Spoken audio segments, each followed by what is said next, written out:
लोग कहते हैं कि डीएसए सिर्फ प्लेसमेंट्स के लिए है, पर क्या सच में ऐसा है? तुम डीएसए सीखने स्टार्ट करते हो सिर्फ जॉब लेने के लिए, पर कहीं ना कहीं दिमाग में एक डाउट जरूर आता है कि रियल वर्ल्ड में काम आएगा भी या नहीं, क्योंकि हर जगह कुछ लोग ये कहते मिल जाते हैं डीएसए सिर्फ एक इंटरव्यू क्रैक करने का एक तरीका है, एक्चुअल जॉब में इसका कोई यूज नहीं है। लेकिन अगर ये सिर्फ प्लेसमेंट के लिए ही होता तो गूगल, Amazon, माइक्रोसॉफ्ट जैसे टेक जायंट्स हर इंटरव्यू में इस पर इतना फोकस क्यों करते हैं? क्या उन्हें नहीं पता कि रियल वर्ल्ड कोडिंग सिर्फ फ्रेमवर्क्स और टूल्स पर बेस्ड होती है? या फिर जो लोग ये बोल रहे हैं कि डीएसए का रियल वर्ल्ड में कोई यूज नहीं है, शायद उन्हें ही कुछ ज्यादा चीजें पता है। जब तुम एक सॉफ्टवेयर इंजीनियर बनते हो तो तुम्हारा काम सिर्फ कोड लिखना नहीं होता, तुम्हें एफिशिएंट, स्केलेबल और हाई परफॉर्मेंस सॉल्यूशन डिजाइन करने होते हैं। सोचो, अगर तुम गूगल के सर्च इंजन पे काम कर रहे हो तो तुम एक नॉर्मल सर्च फंक्शन लिखकर काम चला सकते हो? नहीं, तुम्हें ये समझना होगा कि हर सेकंड लाखों लोग सर्च कर रहे हैं, तो उनका डेटा एफिशिएंटली प्रोसेस कैसे होगा, इंडेक्सिंग कैसे काम करेगी और सबसे रेलेवेंट रिजल्ट मिली सेकंड्स में कैसे आएंगे। ये सब optimise searching algorithms, trie, hashing और ग्राफ्स डेटा स्ट्रक्चर के बिना पॉसिबल ही नहीं है। फॉर एग्जाम्पल, Amazon और फ्लिपकार्ट जैसे ई कॉमर्स प्लेटफॉर्म्स, यहाँ पर हर सेकंड हजारों लोग प्रोडक्ट सर्च करते हैं, तो यहाँ एक ऑप्टिमाइज सिस्टम चाहिए जो इंस्टेंटली बेस्ट रिजल्ट फैच कर सके। तो ये सब एडवांस डेटा स्ट्रक्चर्स और एफिशिएंट एल्गोरिथम्स के बिना इम्पॉसिबल है। और अगर नेटफ्लिक्स और यूट्यूब की बात करें तो तुम्हारा स्ट्रीमिंग एक्सपीरियंस स्मूथ होना चाहिए, वो भी बिना किसी वपरिंग के। तो ये इंश्योर करना एक कॉम्प्लेक्स ऑप्टिमाइजेशन प्रोसेस है। और जो लोग कहते हैं कि डीएसए थ्योरी है, उन्हें ये समझना होगा कि डीएसए सिर्फ एक पढ़ने का सब्जेक्ट नहीं है, ये तुम्हें एफिशिएंट कोडर से एक रियल सॉफ्टवेयर इंजीनियर बनाता है। क्योंकि जो सिर्फ सिंटेक्स या फ्रेमवर्क्स पर डिपेंडेंट रहते हैं वो एक जूनियर लेवल कोडर तक ही बनकर रह जाते हैं। जो लोग गूगल, फेसबुक, माइक्रोसॉफ्ट या किसी भी बड़ी कंपनी में काम कर रहे हैं, उनका काम सिर्फ नए फ्रेमवर्क सीखना नहीं होता,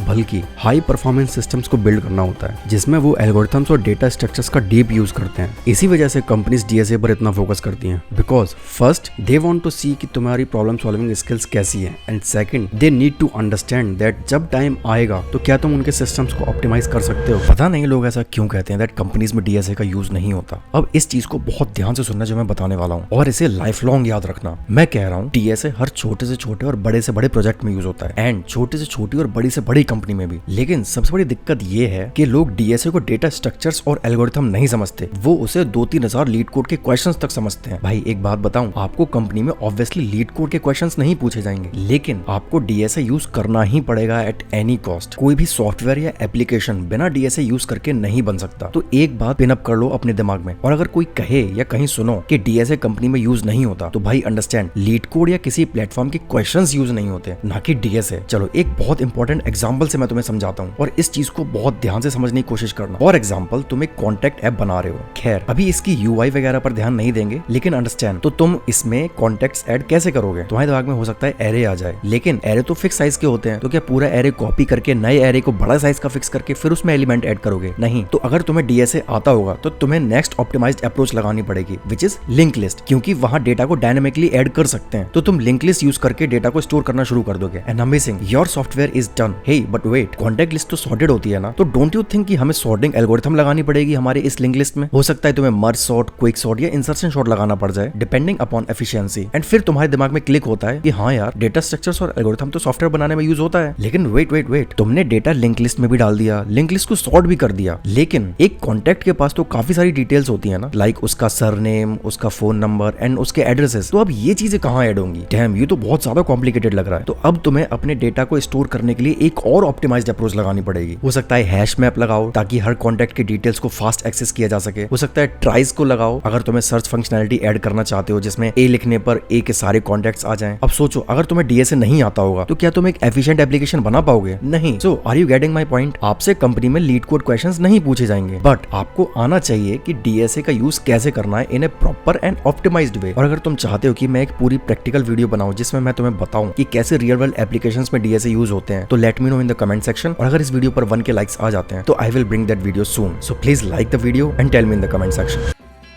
अगर तुम एक हाई लेवल सॉफ्टवेयर इंजीनियर बनना चाहते हो तो सिर्फ सिंटैक्स और फ्रेमवर्क्स पे डिपेंडेंट मत रहो, डीएसए के बेसिक्स को मास्टर करो, like searching, sorting, recursion, link list, trees, graphs, dynamic programming etcetera. Second, real world project में डीएसए का इंप्लीमेंटेशन समझो, जैसे database indexing, caching, API optimisation and load balancing. Competitive coding और प्रॉब्लम सॉल्विंग प्रैक्टिस करो, क्योंकि ये तुम्हारी लॉजिकल थिंकिंग इंप्रूव करते हैं। सिस्टम डिजाइन और स्केलेबल आर्किटेक्चर को जरूर सीखो, क्योंकि ये डीएसए का नेक्स्ट लेवल है जो तुम्हें एक एक्सपर्ट सॉफ्टवेयर इंजीनियर बनाएगा। Now I highly recommend watching these videos.